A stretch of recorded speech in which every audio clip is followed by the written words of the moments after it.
नाशिकमध्ये भाजपचे बंडखोर गोकुळ गीतेंनी विजयावरती शिक्कामोर्तब करत शिंदेंच्या नरेंद्र दराडेंना गारद केलं। पराभवाचा हा धक्का बाकी असतानाच नरेंद्र दराडेंना नवा धक्का बसलाय।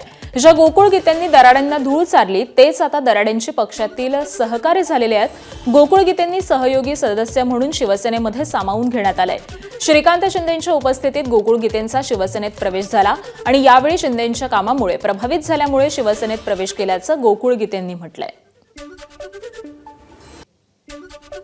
नाशिक मतदारसंघातून त्या ठिकाणी तिथल्या मतदारांनी माझ्यावर जो विश्वास टाकला, मला जो कौल दिला, त्यामुळे मी विजयी झालो आणि त्यानंतर मला त्या ठिकाणी एकनाथ शिंदे साहेबांना भेटण्यासाठी मी आज मुंबईत दाखल झालो। त्यांची भेट घेतली आणि मी त्यांच्याकडे इच्छा व्यक्त केली आहे की विधान परिषदेमध्ये त्यांचा सहयोगी सदस्य म्हणून काम करण्यामध्ये माझा इंटरेस्ट आहे, इच्छा आहे। दराडे सुद्धा महायुतीचेच उमेदवार होते, ज्यांच्याकडून खूप आरोप गंभीर जे आहेत ते त्यांच्या कुटुंबांकडून तुमच्या कुटुंबियांपर्यंतचे झाले होते। हरकत नाही, ते उद्विग्न झालेले असतील, पराभव कदाचित त्यांना पचवणं थोडा जड जात असेल। वडिलांच्यावर टीका केली, माझा बाप काढला, त्यामुळे त्या मतदारांनी माझ्या बापाच्या मागे, माझ्या मागे बाप म्हणून जी ताकद उभी केली तिचा आज आपण निकाल पाहिलेला आहे। मी त्या ठिकाणी विजय झालेलो आहे। एबीपी माझा, उघडा डोळे बघा नीट।